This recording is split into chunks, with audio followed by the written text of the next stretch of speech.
Praise Lord. सबको खुदावंद यीशु मसीह के नाम में फिर से एक बार जय मसीह की। हम वचन की ओर प्रस्थान करेंगे। मैं विश्वास करता हूँ निश्चय परमेश्वर आपके जीवन में काम करेगा। तो आइए अजीजों, हम वचन की ओर चलते हैं। इब्रानी की पत्री 12 अध्याय और वचन 1 के अनुसार हम जिस विषय पर अध्ययन कर रहे वो विषय है गवाहों का बादल। तो तुरंत हम उस वचन को पढ़कर आज गवाहों के बादल में परमेश्वर हमारे जीवन में किस विश्वास के महावीर के द्वारा बात करेगा उस पर हम आज अपना ध्यान लगाएंगे। तो आइए पढ़ेंगे इब्रानी की पत्री 12 अध्याय और वचन 1। इस कारण जबकि गवाहों का ऐसा बड़ा बादल हमको घेरे हुए है, तो आओ हर एक रोकने वाली वस्तु और उलझाने वाले पाप को दूर करके वह दौड़ जिसमें हमें दौड़ना है धीरज से दौड़े। आमीन, हालेलुया। यहाँ पे परमेश्वर का आत्मा इब्रानी के किताब में हमें एक दौड़ के बारे में आगाह करता है, या एक दौड़ हमें ऐसी दौड़ हमें दौड़नी है, उस दौड़ के बारे में हमें प्रोत्साहित भी कर रहा है और चेतावनी भी दे रहा है। और उस दौड़ के बारे में बाइबल यहाँ पे बताती है। दौड़ने से पहले यहाँ पे महत्वपूर्ण बात हमें वो बताता है, और वो महत्वपूर्ण बात यह है कि यदि आपके जीवन में नाना प्रकार के समस्याओं के डर के बादल यदि आपके आसपास मंडराते हैं, और उन डरावने बादलों को देखकर, उन समस्याओं को देखकर शायद आपके जीवन में एक डर पैदा होता होगा, आपका मन कच्चा होता होगा, आपके जीवन में नाना प्रकार की समस्याओं की वजह से कहीं ना कहीं आपका हियाव छूटता होगा। लेकिन इन सारी परिस्थितियों को जवाब देते हुए इब्रानी 12:1 कहता है कि जबकि हम गवाहों का ऐसा बड़ा बादल, इसका मतलब हम यीशु पे विश्वास करने के द्वारा हमारे जीवन में उद्धार के द्वारा हमारे आसपास परमेश्वर का महिमा का वो गवाहों का ऐसा बड़ा बादल जिससे हम घिरे हुए हैं, वो हमारे चारों ओर है। हम कहीं पर भी जाएंगे, हमें चारों ओर वो बादल, यदि कोई चीज घिरी हुई है तो वो चारों दिशाओं से एक समान ही लगेगी। यदि हम इतने बड़े गवाहों के बादल से घिरे हुए हैं तो बाइबल कहती है कि आओ। आओ का मतलब यीशु मसीह भी कहता है, आओ हे बोझ से थके लोगों, मैं तुम्हें विश्राम दूंगा। यदि आओ ये वचन या ये शब्द हमारे कान पे गिरता है तो ये वचन या ये शब्द अभी परमेश्वर हमें आमंत्रित कर रहा है। कब आमंत्रित कर रहा है? कि देखो आज आपके जीवन में नाना प्रकार के बादलों ने कहीं ना कहीं डेरा लगाया होगा, और इन सारी समस्याओं के बादलों में कहीं ना कहीं आपका जो धीरज है वो धीरज कम होते जा रहा है। कहीं ना आपके जीवन में नाना प्रकार की उलझनें बढ़ती जा रही है। तो परमेश्वर कहता है आओ, और कहता है हर एक रोकने वाली वस्तु। कौन सी रोकने वाली वस्तु? खुदा की हुजूरी में मुझे प्रवेश करने के लिए रोकने वाली वस्तु, मेरे शरीर को अच्छी लगने वाली वस्तु, मेरे जीवन को अच्छी लगने वाली दुनियादारी की बातें, हर एक रोकने वाली वस्तु, जो भी ऐसी बातें हैं जो परमेश्वर की संगति से मुझे दूर लेके जाती है। शायद पैसा होने के बावजूद भी हम और पैसा कमाने के लिए परमेश्वर के भवन से अधिक हम हमारी जॉब को प्रायोरिटी दे रहे। सब कुछ होने के बावजूद प्रभु की संगति में जाने से अधिक हम शायद कहीं पर पिकनिक के लिए घूम रहे। इसलिए कहता है आओ हर एक रोकने वाली वस्तु और उलझाने वाले पाप को। हमारे मराठी भाषांतर में मैंने आपको कहा कि सहजता से उस ट्रैप में, जैसे एक चूहे को उस पिंजड़े में सहजता से आज ट्रैप में उसको पकड़ा जाता है, कुछ ऐसी लालच की वस्तु उस पिंजरे में रखी जाती है और उसके अच्छी लगने वाली खाने वाली वस्तु को उसकी स्मेल से या उसके सुगंध से वो उस पिंजरे में कैसे चला जाता है उसे पता नहीं, वो अंदर चला जाता है और उस चीज को खाने में वो मशगूल हो जाता है और वहां पर कुछ समय के बाद उसको पता चलता है कि मैंने उस चीज को तो खा लिया है लेकिन मेरा जीवन किसी ने खा लिया है। इसीलिए हर एक उलझाने वाला पाप और रोकने वाली वस्तु बाइबल कहती है कि उन्हें दूर करके, अपने जीवन से दूर करके फिर आगे वो कहता है वह दौड़ जैसे गवाहों का ऐसा बादल, जैसे ही इन सब चीज को दूर करना। और तीसरे पायदान पे आकर वो कहता है वह दौड़ जिसमें हमें दौड़ना है। You have to run. आप उस दौड़ से भाग नहीं सकते। यदि आपने यीशु को अपनाया है, यीशु के पीछे आपको चलना है, तो आपके जीवन में सताव आए, आपके जीवन में टेम्पटेशंस या नाना प्रकार की आकर्षण बातें आए, आपके जीवन में संकट आए, समस्या आए, उलझने आए, लेकिन इस सभी बातों में हमें एक बात हमारे दिमाग में ठाननी होगी कि हमें एक दौड़ दौड़नी है और वो दौड़ हमें अनंत जीवन की ओर लेके जाती है। बाइबल यहां पे कहती है जो दौड़ हमें दौड़ना है उसमें लिखा है धीरज से दौड़े। तेजी से दौड़ने वाली दौड़ नहीं है ये धीरज से दौड़ने वाली दौड़ है। और इस दौड़ को दौड़ते वक्त आपको इस बात का अंदाजा होना चाहिए कि मैं इस पृथ्वी पर जब तक हूं, मैं गवाहों के ऐसे बड़े बादल से घिरा हुआ हूं। दूसरी बात, मेरे जीवन में जो भी प्रभु की ओर जाने के लिए रुकावट करने वाली हर एक वस्तु, कोई भी चीज क्यों ना हो या मेरे रिश्ते नाते क्यों ना हो, हर एक रोकने वाली वस्तु और उलझाने वाली पाप को दूर करते हुए, मतलब रोकने वाली वस्तु का बोझ और उलझाने वाले पाप का बोझ जब तक मेरी पीठ से मैं हटाऊंगा नहीं, तब तक जो दौड़ मुझे दौड़नी है उसमें मैं दौड़ नहीं पाऊंगा। यदि आपको दौड़ना है तो आपको आपके शरीर को पूरी तरह से कम वजन का रखना होगा, हल्का करना होगा। और यदि हम इसको कम नहीं करेंगे तो हम ज्यादा समय तक दौड़ नहीं पाएंगे। इसीलिए बहुत सारे लोग नाना प्रकार के तनाव को लेकर, चिंता परेशानी को लेकर भी दौड़ते रहते हैं, लेकिन प्रभु कहता है कि हे बोझ से दबे लोगों मेरे पास आओ, मैं तुम्हें विश्राम दूंगा, तुम्हारा बोझ मुझे दे दो, मेरा बोझ जो पूरी तरह से सहज है और वेटलेस है, हल्का है, वो आप ले लो। लेकिन आज इन दिनों में बहुत सारे लोग दौड़ रहे हैं। कुछ लोग इस सेवा में या मसीहत में, कुछ लोग केवल जैसा कोई नौकरी करता है उस तरीके से कुछ लोग चल रहे हैं, कोई संस्था से कुछ मिल रहा है उस तरीके से चल रहे हैं। कोई बात नहीं, ये जरूरतें है, कोई अगर हमको सपोर्ट कर रहा है तो उसमें कोई बुराई की बात नहीं, पाप की बात नहीं है।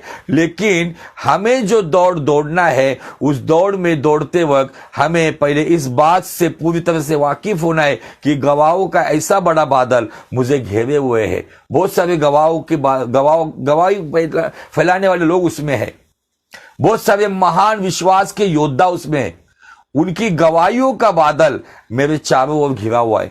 इसलिए मुझे मेरे जीवन से प्रभु में बढ़ने के लिए रुकावट पैदा करने वाली वस्तु, फिर वो मोबाइल हो या कोई भी मुझे अच्छी लगने वाली, जैसे बहुत सारे लोगों को हॉबीज होती नाना प्रकार की, वो हॉबी क्यों ना हो, यदि वो हॉबी भी मुझे प्रभु की ओर बढ़ने के लिए रुकावट करती तो उसे भी मुझसे दूर करना होगा।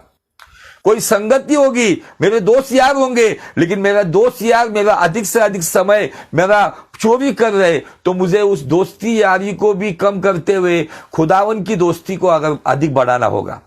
और ये बातें हमें समझनी होंगी। और इस दौड़ में और एक बात मैं आपको बताना चाहता हूं, जो फिलिपियों की पत्री 3 अध्याय और वचन 13 और 14 में पौलुस एक दौड़ के बारे में बताता है। आइए उस दौड़ की ओर अपना ध्यान लगाएंगे। हे भाइयों, मेरी यह भावना नहीं कि मैं पकड़ चुका हूं। फिलिपियों की पत्री 3 अध्याय 13 और 14 को मैं पढ़ रहा हूं। पकड़ चुका हूं, परंतु केवल यह एक काम करता हूं, जो बातें पीछे रह गई है उनको भूलकर आगे की ओर बढ़ता हूं।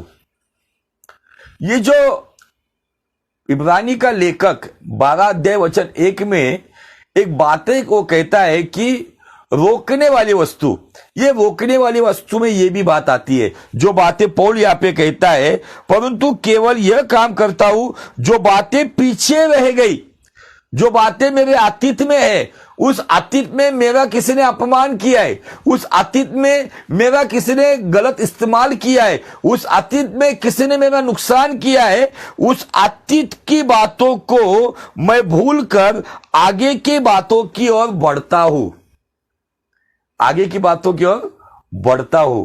बहुत से बार क्या होता है, हम प्रभु में बढ़ क्यों नहीं पाते, हम अतीत की बातों में उलझ कर रहते हैं।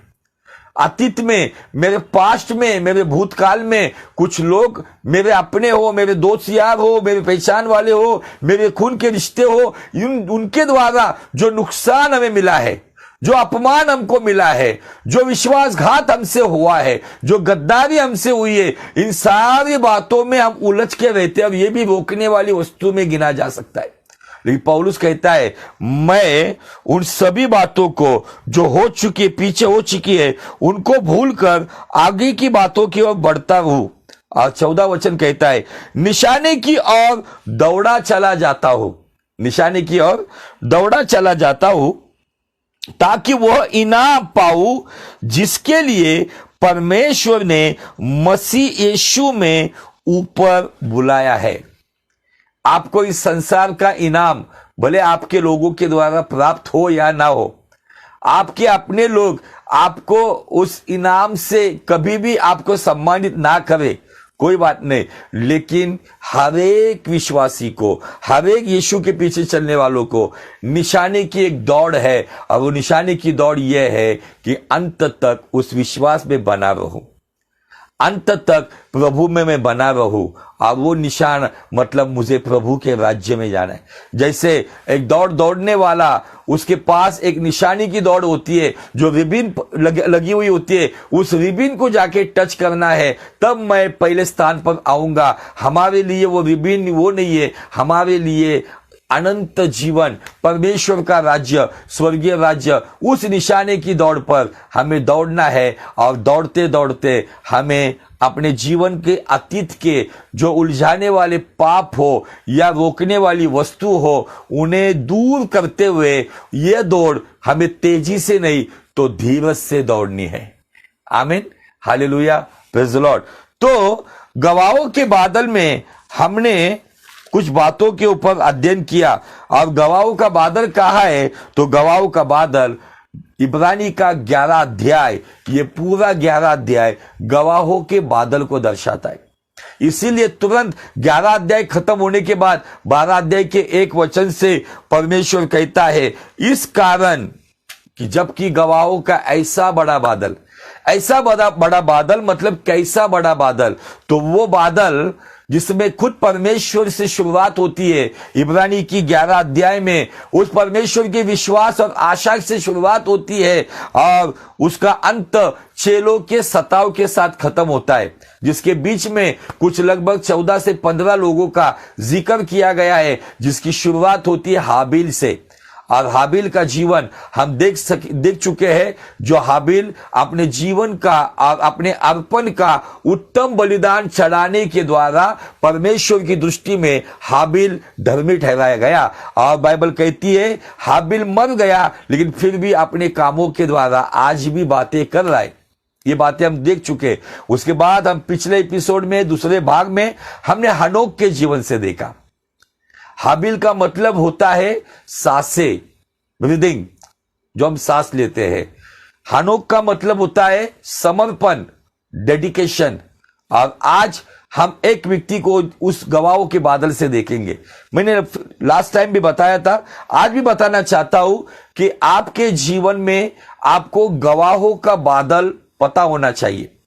यदि आपको यह एहसास होगा कि मैं गवाहों के ऐसे बड़े बादल से घिरा हुआ हूं, जिसमें से विश्वास के महावीर है, जो प्रभु में सो गए हैं, लेकिन वो आज भी अपने जीवन से हमसे बातें करते हैं, तो जैसे हाबिल बात करता है तो वैसे हनोक भी बात करता है, हनोक बात करता है तो वैसे आज हमारे जीवन में आज एक ऐसा व्यक्तिमत्व जिसके बारे में मैं केवल आज एक छोटा सा निवेदन देकर, एक शॉर्ट मैसेज देकर रुक जाऊंगा, लेकिन अगले एपिसोड में उस व्यक्ति के जीवन की गहराई को जानकर अपने जीवन को उसके साथ जोड़ेंगे। और एक ऐसा व्यक्ति जो हमारे जीवन के लिए बहुत ही महत्वपूर्ण है, एक ऐसा व्यक्ति, उस व्यक्ति के जीवन की तुलना यीशु मसीह के आने के द्वारा की जाती है। अब वो व्यक्ति दूसरा तीसरा कोई नहीं, तो हनोक के बाद हमें मिलता है इब्रानी का 11 अध्याय वचन 7 में।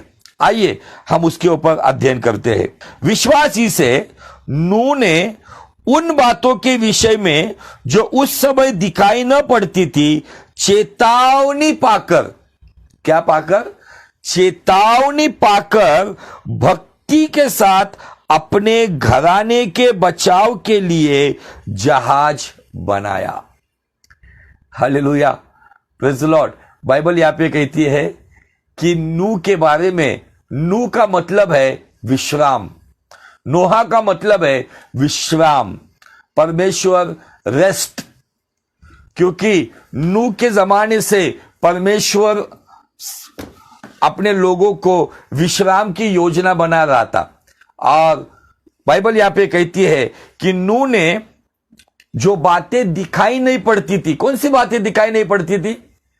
नूह के जमाने तक, मतलब आदम को और उसकी पत्नी हवा को अदन की वाटिका से बाहर निकालने के उस समय से लेके नूह के इस जमाने तक एक बात देखी नहीं गई थी, और वो बात थी बारिश।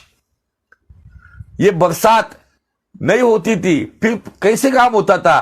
तो जो शबनम ऊपर से नीचे, नीचे से ऊपर होती थी, जो ठंडाई का वातावरण में, उसमें ही सारी प्रयोजन परमेश्वर ने करके रखी थी। लेकिन जो बातें, जो बारिश या जो बाढ़ आने वाली है, जिसको देखा नहीं गया था, लेकिन नूह हमें एक संदेश देता है। उसने परमेश्वर के इन बातों पर केवल विश्वास नहीं किया, तो उन बातों को चेतावनी समझकर अपने परिवार के बचाव के लिए उसने जहाज बनाया। Hallelujah, praise the Lord. बहुत सारे लोग रविवार की सभा में, नाना प्रकार की सभा में कुछ मैसेजेस चेतावनी के आते हैं। परमेश्वर उन्हें आगाह करता है अपने जीवन में रोकने वाली वस्तु और पापमय जीवन के बारे में, लेकिन आज लोग इतने बेफिक्र हो गए हैं, उनको किसी प्रकार का पश्चाताप नहीं होता है, वो चेतावनी को समझते नहीं है और अपनी दुनिया में अपनी मनमानी के जीवन में जीते रहते हैं। लेकिन नूह का मतलब है विश्राम।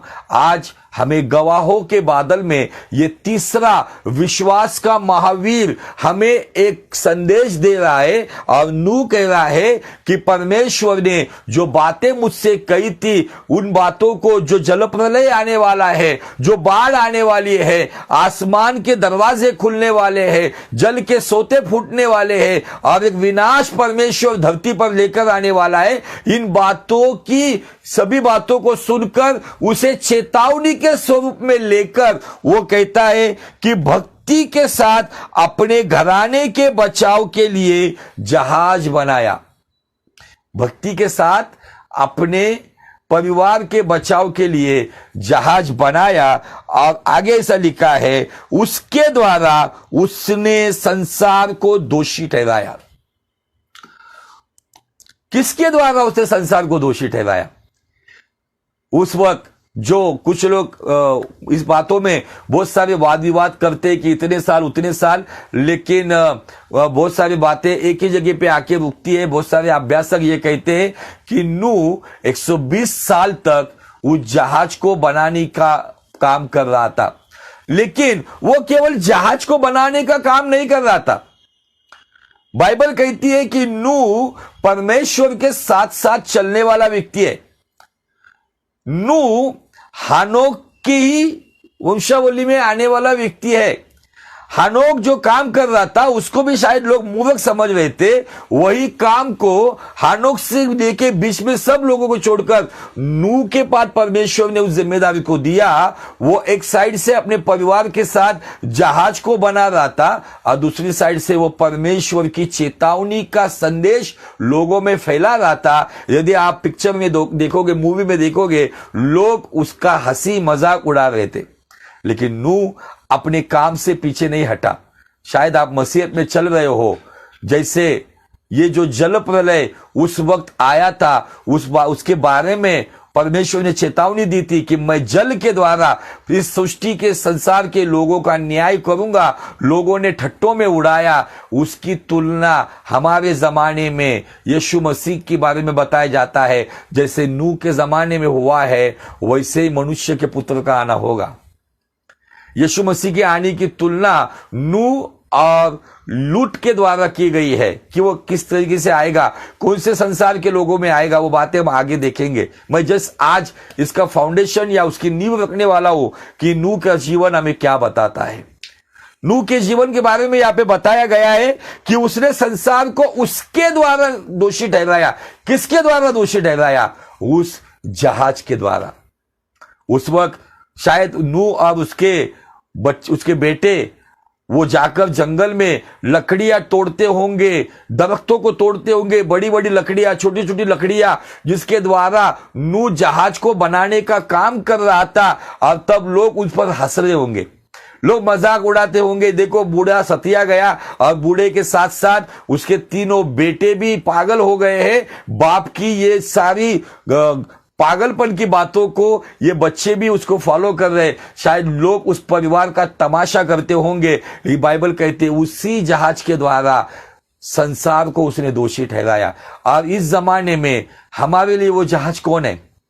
इस सारी पतित मानव जाति के लिए कलवरी की राह पर जो उस लकड़ी के ऊपर लटकाया गया, जिसने हमारे लिए शापित मौत को ले लिया, जो हमारे लिए मर गया, वो यीशु मसीह इस जमाने के लिए, सारे पतित मानव जाति के लिए, आने वाले परमेश्वर के उस कठोर न्याय से बचने के लिए यीशु मसीह इस जमाने का जहाज है।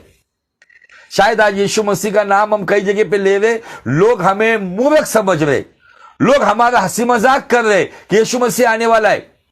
लेकिन जब यीशु मसीह आएगा, जैसे नूह ने उस जमाने में उस जहाज के द्वारा लोगों को दोषी ठहराया, जब यीशु मसीह अपने लोगों को लेने आएगा, उसी यीशु मसीह के द्वारा ये दुनिया दोषी ठहराई जाएगी। भक्तिहीनों के लोगों पर एक न्याय का वो समय आएगा, लेकिन जितने मसीह यीशु कहलाने वाले जहाज के अंदर उद्धार के द्वारा सुरक्षित है, वही लोग परमेश्वर के राज्य में जाएंगे। और एक बहुत सुंदर बात यहां पे नूह के बारे में बताई गई है। मैं नूह के जीवन के बारे में गवाहों के बादल में कुछ नकारात्मक बातों को लेकर, नूह के जीवन को लेकर प्रचार करते, नूह के जीवन का नकारात्मक दोष निकालकर प्रचार करते। मैं इस एपिसोड में शायद नूह का एपिसोड आज मैं टाइटल बता रहा हूं। आने वाले 2 एपिसोड में नूह के जीवन में मैं गहराई की बातें बताऊंगा, जो मैंने व्यक्तिगत रीति से प्रकाशन वचन के आधार पर पाया है। उस प्रकाशन पर आज आने वाले 2 एपिसोड में मैं बात करूंगा। बाइबल यहां पे कहती है उसके द्वारा, मतलब उस जहाज के द्वारा उसने संसार को दोषी ठहराया। और मतलब एक और एडिशनल बात है, और आ गया। अब यहां पे लिखा है कि उस धर्म का वारिस हुआ जो विश्वास से होता है। ये कोई मसीह या यहूदी धर्म के बारे में नहीं बताया गया है, ये राइचियसनेस के बारे में कहा जाता है। और हमने धर्मी जीवन के बारे में आपके पेज के ऊपर बहुत लंबा प्रचार किया है। बाइबल यहां पे कहता है कि वो धर्म का मतलब धार्मिकता का वारिस हो गया। आमीन, हालेलुया। गवाहों के ऐसा बड़ा बादल जो हमारे चारों ओर घिरा हुआ है, उसमें एक व्यक्ति है, विश्वास का महावीर है, जिसका नाम नूह है, जिसके बारे में गवाहों के बादल में से यदि हाबेल बात कर रहा है आज भी, हनोक आज भी बात कर रहा है, तो नूह आज आपसे बात कर रहा है कि मैं धर्म का मतलब धार्मिकता का वारिस हो गया है। और तुम्हारे लिए उस धार्मिकता को प्राप्त करने के लिए यीशु मसीह हम सभी पापियों के लिए पाप बन गया और उसने सारे गुनाहों को खुद पर ले लिया और हमें सारे बंधनों से और शापों से पापों से छुड़ाया, ताकि हम भी धर्म के वारिस बन जाए, ताकि वो धर्म या वो राइचियसनेस हम प्राप्त करके हम राइचियस बन के धर्मी बनकर परमेश्वर के राज्य में आए। तो आओ गवाहों का ऐसा बड़ा बादल जिससे हम घिरे हुए हैं, उसमें से आज नू बाबा हमसे बात कर रहे हैं और वो कहते हैं, मेरे बच्चों, आज हर एक रोकने वाली वस्तु, हर एक उलझाने वाले पाप उन्हें दूर करते हुए जो दौड़ मैं लोगों की खिल्ली उड़ाने वाली बातें, लोगों का मजाक उड़ाने वाली बातों को ध्यान ना देते हुए मेरे परिवार के समेत मैं जहाज बनाता था और लोगों को चेतावनी का संदेश भी देता था, अंत तक मैं इस दौड़ को धीरज से दौड़ रहा था, इसीलिए मैं परमेश्वर के राज्य में हूं। आमीन, हालेलुया, प्रेज़ द लॉर्ड। आज मैं यहां पे रुकता हूं, लेकिन नूह के जीवन की गहराई की बातें आने वाले एपिसोड में मैं आपके साथ शेयर करूंगा, जो आपके आत्मिक जीवन के लिए निश्चय लाभदायक होंगे। तब तक के लिए प्रभु आपको बहुत बहुत आशीष दे। और इस वीडियो को, ये जो टाइटल आज हमने शेयर किया है नूह के जीवन से सके ज्यादा से ज्यादा लोगों के साथ इस वीडियो को शेयर कीजिए, ताकि गवाहों का ऐसा बड़ा बादल यीशु पर विश्वास करने वालों के चारों ओर घिरे हुए वो इन बातों को समझे और हर एक रोकने वाली वस्तु और उलझाने वाले पाप को दूर करते हुए वो जो ऐसी दौड़ है, उस दौड़ में दौड़ने के लिए हर एक प्रभु पर ईमान रखने वाला धीरज से दौड़े। इसलिए इस वीडियो को हो सके ज्यादा से ज्यादा आपके लोगों के साथ शेयर कीजिए। प्रभु आपको बहुत बहुत आशीष दे। May God bless you, may God bless you.